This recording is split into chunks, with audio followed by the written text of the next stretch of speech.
Perkenalkan, nama saya Margareta Sarpika, NIM 19104168885,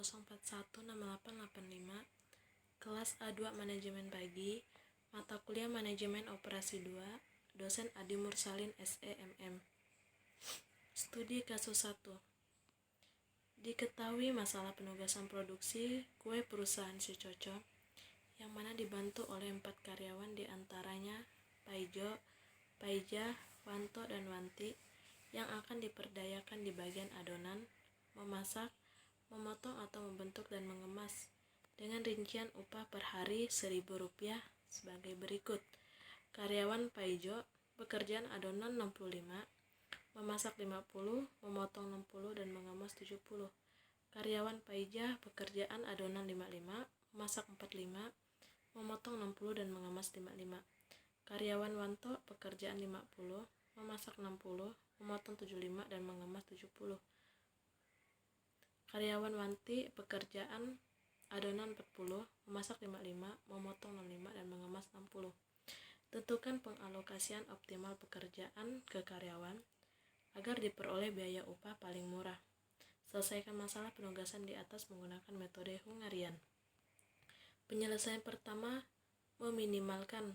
Langkah ke-1, mencari biaya terkecil untuk setiap baris, kemudian menggunakannya untuk mengurangi semua biaya yang ada pada baris yang sama.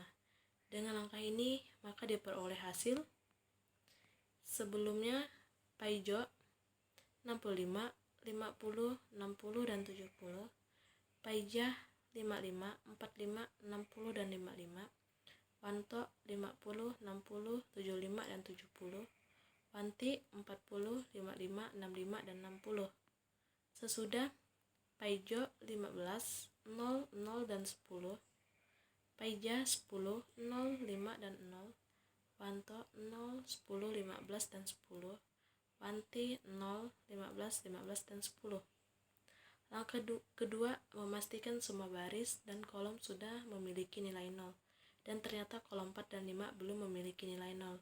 Dengan demikian perlu dicari lagi nilai terkecil pada kolom tersebut.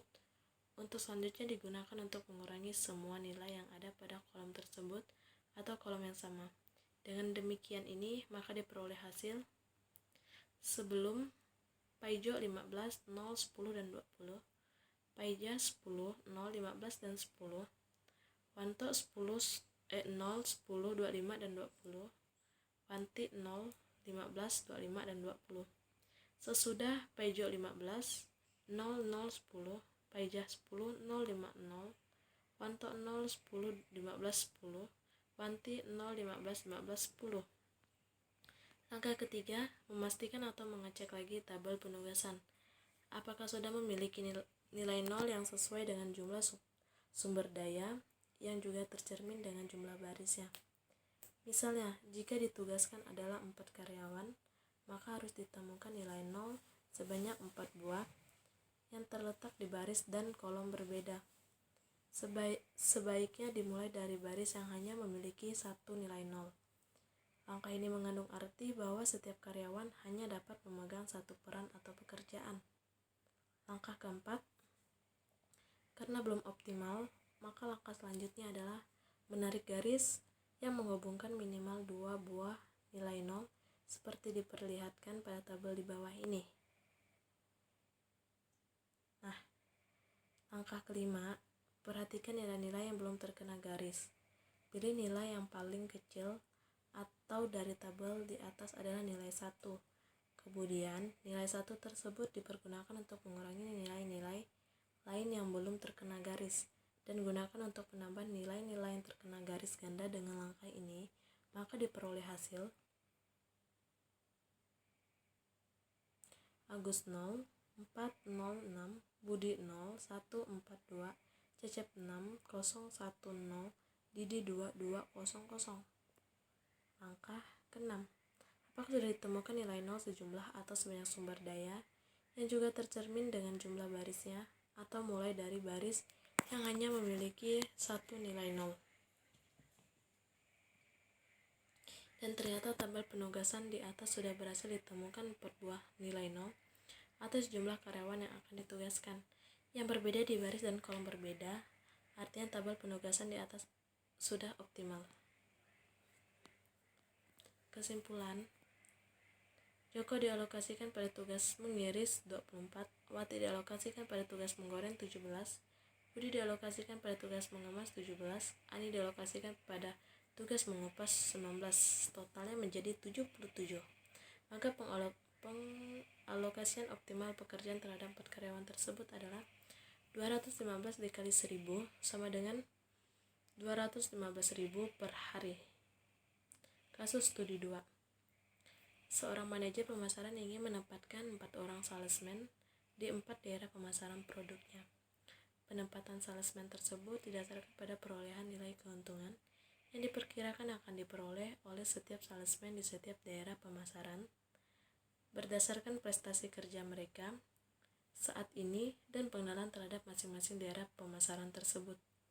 Bila data perolehan keuntungan dari setiap salesman di setiap daerah pemasaran seperti yang tersaji pada tabel 1, tentukan penugasan salesman yang harus dibuat oleh sang manajer agar keuntungan yang diperoleh maksimal. Tabel 1, data. Lokasi atau salesman yang pertama lokasi 1-nya 1000, lokasi 2 900, lokasi 3 1100, dan lokasi 4 900. Salesman kedua lokasi pertamanya 1100, lokasi kedua 1000, lokasi ketiga 950, dan lokasi keempat 950. Salesman ketiga lokasi pertama yang 1050, lokasi kedua 950, lokasi ketiga 900, dan lokasi keempat 1050. Salesman keempat lokasi pertama 1150, lokasi kedua 1000, lokasi ketiga 950, dan lokasi keempat 1000. Penyelesaian, tujuan yang ingin dicapai dalam penugasan salesman di atas adalah diperolehnya keuntungan yang maksimal, sehingga masalah ini tergolong dalam masalah maksimisasi. Langkah pertama untuk menyelesaikan masalah ini dengan menggunakan metode Hungarian adalah menentukan nilai terbesar dari setiap baris dengan hasil sebagai berikut. Baris pertama 1100, baris kedua 1100, baris ketiga 1050, baris keempat 1150. Hal ini berarti bahwa nilai-nilai keuntungan pada baris 1 dikurangkan dari 1100, baris kedua dikurangkan dari 1100, baris ketiga dikurangkan 1050, dan baris keempat dikurangkan dari 1150. Hasil perhitungan langkah pertama ini dapat dilihat pada tabel kedua. Tabel kedua hasil perbaikan pertama. Selanjutnya diperiksa bahwa setiap kolom telah mempunyai nilai 0. Ternyata pada tabel kedua terlihat bahwa kolom 2 belum mempunyai nilai 0, sehingga perlu ditentukan nilai terkecil dari kolom tersebut, yaitu 100. Setiap nilai pada kolom 2 dikurangkan dengan 100, sehingga diperoleh hasil seperti pada tabel ketiga. Tabel ketiga yaitu tabel akhir atau optimum. Lokasi atau salesman yang pertama, lokasi pertama yang 100, lokasi kedua yang 100, lokasi ketiga 0, dan lokasi keempat 200. Salesman kedua lokasi pertama yang 0, lokasi kedua yang 0, lokasi ketiga yang 150, dan lokasi keempatnya 150. Salesman 3 lokasi 1-nya 0, lokasi 2-nya 0, lokasi 3 150, dan lokasi 4-nya 0. Salesman keempat yaitu lokasi 1-nya 0, lokasi 2-nya 50, lokasi 3 200, dan lokasi 4-nya 150. Sekarang lihat apakah dapat nilai 0 pada tabel 3, di mana keempat-empatnya berada pada baris dan kolom yang berbeda. Ternyata ada, sehingga tabel 3 dapat dinyatakan sebagai tabel optimal. Sebagai langkah terakhir adalah penentuan penugasan salesman ke daerah pemasaran berdasarkan pada nilai-nilai 0 tadi, dimulai dengan jumlah nilai 0, 1, yaitu baris 1 dan 4, yang berarti salesman 1 ditempatkan di daerah pemasaran 3, salesman 4 ditempatkan di daerah pemasaran 1. Untuk baris 2 terdapat 2 nilai 0, tetapi karena daerah pemasaran ini telah diberikan kepada salesman 4, maka salesman 2 ditempatkan di daerah pemasaran 2, dan yang terakhir salesman 3 ditempatkan di daerah pemasaran 4. Berdasarkan penugasan yang dibuat di atas, maka nilai keuntungan yang akan diperoleh adalah sebesar 1100 ditambah 1000 ditambah 1050 dan ditambah 1150 sama dengan 4300. Soal yang pertama, ramalan dalam bahasa Inggris atau forecasting adalah suatu teknik analisa perhitungan yang dilakukan dengan pendekatan kualitatif maupun kuantitatif untuk memperkirakan kejadian di masa depan dengan menggunakan referensi data-data di masa lalu. Kedua jenis-jenis peramalan atau forecasting. Menurut Herianto, berdasarkan horizon waktu, peramalan atau forecasting bisa dibedakan menjadi 3 jenis, yakni peramalan jangka panjang adalah yang meliputi waktu yang lebih panjang dari 18 bulan, seperti contohnya peramalan yang dibutuhkan dalam hubungannya dengan penanaman modal, merencanakan fasilitas, dan merencanakan untuk kegiatan lead bank. Peramalan jangka menengah adalah yang meliputi waktu antara 2 sampai 18 bulan,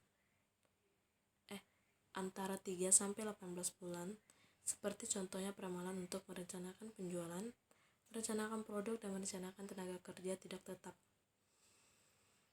Perencanaan jangka pendek adalah yang meliputi jangka waktu kurang dari 3 bulan, seperti contohnya peramalan dalam keterkaitannya dengan merencanakan pembelian material, membuat jadwal kerja, dan menugaskan karyawan. Ketiga, beberapa alasan utama tentang pentingnya peranan strategi manajemen bagi perusahaan atau organisasi, yaitu yang pertama, arah jangka panjang yang akan dituju.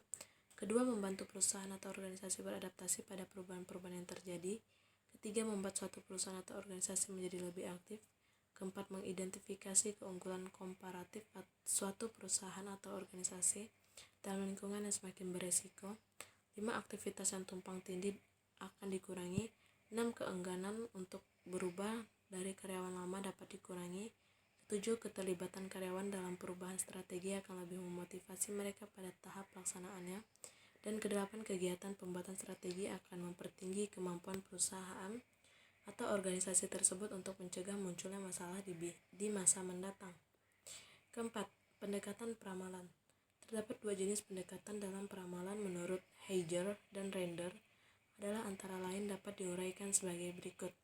Yang pertama, tinjauan metode kualitatif, yaitu peramalan yang menggabungkan beberapa faktor diantaranya seperti intuisi, pengalaman pribadi, dan sistem nilai pengambilan keputusan.